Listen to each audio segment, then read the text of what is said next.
बिस्मिल्लाहिर्रहमानिर्रहीम। अस्सलाम वालेकुम।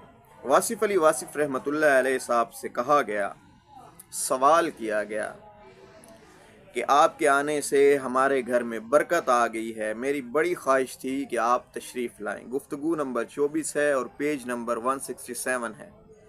आपने फरमाया आमीन, इंशाअल्लाह ताला ज़रूर बरकत होगी। सब लोग दुआ करेंगे, फिर घर में होने वाले वाक़यात घर वालों के लिए खुशी का बाइस बनेंगे। होने वाले वाक़यात तो होते हैं, इसलिए दुआ है कि होने वाले वाक़यात घर में रहने वालों के लिए आसानी बन जाए। इस तरह होने का फ़ायदा हो गया और रहने का मकाम बेहतर हो गया, वरना होने और रहने में बड़ा फ़र्क होता है। होता कुछ और है, रहने वाला कुछ और चाहता है और मामलात कुछ और हो जाते हैं। बस ये हो जाए कि मकान में रहने वाला मकान के अंदर होने वाले वाक़यात पर राज़ी रहे। मेरा ख्याल है कि बस यही काफ़ी है। या ज़िंदगी में ज़िंदा रहने वाला अगर ज़िंदगी में होने वाले वाक़यात पर राज़ी रहे तो ये काफ़ी है। दुनिया में आने वाला दुनिया में रहने की वजह से आने वाली मुश्किलात या होने वाली मुश्किलात पर अगर हत्तुल इम्कान राज़ी रहने की पूरी सही करे तो इसको राज़ी रहने का नतीजा मिल जाए तो ये बड़ी कामयाबी है। तो ज़िंदगी में होने वाले वाक़यात अगर ज़िंदा रहने वालों को राज़ी रखने के लिए काफ़ी हैं और वो राज़ी होने में कामयाब हो गए तो ये कामयाबी है।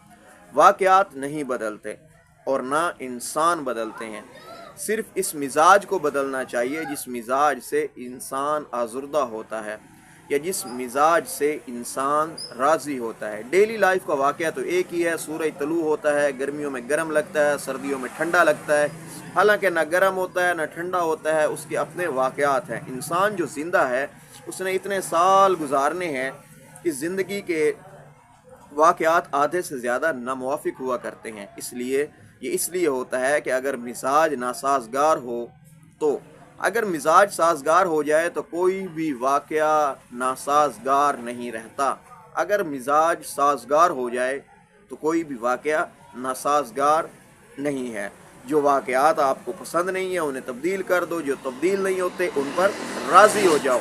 तो ये आसान सी बात है। अगर तब्दील भी नहीं कर सकते और राज़ी भी नहीं रहते तो परेशानी होगी।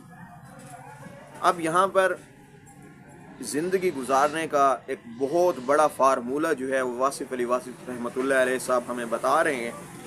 आप फरमा रहे हैं कि या तो वाक़यात पर राज़ी हो जाओ, अगर राज़ी नहीं रहते तो उसको तब्दील करो, और अगर आप तब्दील नहीं कर सकते और राज़ी भी नहीं रहते तो परेशानी होगी। फिर परेशानियाँ आती हैं। हमें आपसे हमदर्दी है। मेरी बात वाज़िया हो गई, समझ आ गई। जो हालात आपको पसंद नहीं है उन्हें तब्दील कर दो। अगर तब्दील करने की कोशिश के बावजूद तब्दील नहीं होते तो उन पर राज़ी रहो।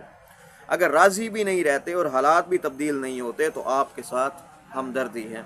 इसका इलाज कोई नहीं है। अगर आप कहते हैं कि ये हालात अच्छे नहीं है जो कि यहाँ के हालात हैं तो इन्हें बदल दो, कहता है बदल नहीं सकता तो फिर कबूल करो, कहता है कबूल भी नहीं कर सकता तो ये आदमी परेशान होगा।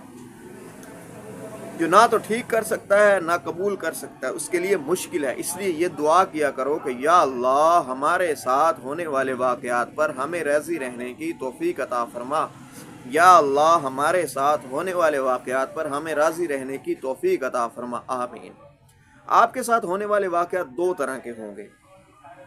एक तो बुज़ुर्गों की तरफ से आने वाली जो ज़िंदगी है उसमें दिक्कतें हैं और इसमें राहतें हैं, और औलाद की तरफ से आपके लिए कुछ वाक़यात पैदा हो रहे हैं। औलाद आपको जिस औलाद को आपने जिस समाज में तालीम दी है उस समाज के साथ आपका इत्तफ़ाक़ नहीं है, इसलिए औलादें अपने माँ बाप को दिक्कत में डाला करेंगी। ये आइंदा ज़माने की बात कर रहा हूँ। ये वासिफ़ अली वासिफ़ साहब जो हैं आपने उस वक्त फरमाया कि औलाद को आपने जिस समाज में तालीम दी है उस समाज के साथ आपका इत्तफ़ाक़ नहीं है, इसलिए औलादें अपने माँ बाप को दिक्कत में डाला करेंगी, और आज यही हो रहा है। यह आइंदा ज़माने की बात कर रहा हूँ, शायद आजकल भी शुरू हो गया हो। वालिदैन अपनी औलाद के बारे में परेशान हुआ करेंगे। दीनी तालीम बच्चों को दी नहीं है और इनसे अदब चाहते हैं। दीनी तालीम इन बच्चों को दी नहीं है और इनसे अदब चाहते हैं। हालांकि इनको अदब की तालीम नहीं दी तो औलाद गुस्ताख होगी, क्योंकि उसने जिस बेबाक माहौल में तालीम हासिल की है उसमें तो ऐसा ही होगा। अब ये माँ बाप के लिए बड़े गौर का मकाम है یہ ماں باپ کے لیے بڑے غور کا مقام ہے کہ یا تو وہ اولاد کو ادب کی اور احترام کی تعلیم دیا کرتے، یا پھر ان کو کسی طرح ذہنی طور پر جو ہے وہ قبول کر لیتے کہ یہی کچھ ہے ساقی متاع فقیر، یعنی کہ اولاد کو ادب اور احترام کی تعلیم دو، یا پھر ان کو کسی طرح ذہنی طور پر قبول کر لیتے کہ یہی کچھ ہے ساقی متاع فقیر، تو یہی کچھ ہے، اس طرح اپنی زندگی ایڈجسٹ کر لو۔ نصیحت اور دعا یہ ہے کہ آپ کی اولادیں آپ کے لیے تابع دار ہوں۔ آپ بھی یہ دعا کیا کرو، حالانکہ آپ کا حق نہیں ہے، کیونکہ ان کو آپ نے یہ تعلیم نہیں دی کہ تابع داری کیا ہوتی ہے، اس لیے دعا کیا کرو کہ آپ کی اولاد آپ کے لیے راحت کا باعث بنے اور ان کے ساتھ ہونے والے واقعات آپ کی پسند کے ہوں، آپ کے ساتھ ہونے والے واقعات آپ کے لیے مشکلات کا باعث نہ بنے۔ آپ کی زندگی چونکہ مختصر ہے، اس لیے اگر یہ رضامندی میں گزر جائے تو اچھا ہے۔ زندگی اتنی مختصر ہے تو اس میں جھگڑا کس بات کا؟ زندگی عام طور پر کچھ خواہشوں میں گزر جاتی ہے، کچھ حسرتوں میں گزر جاتی ہے، کچھ خوشیاں مناتے مناتے گزر جاتی ہے، کچھ غم قبول کرتے کرتے ختم ہو جاتی ہے، کچھ مہمانوں کی نظر ہو جاتی ہے، آپ کسی کے ہاں مہمان ٹھہرے ہوتے ہیں، نتیجہ یہ ہے کہ زندگی پوری ہو جاتی ہے۔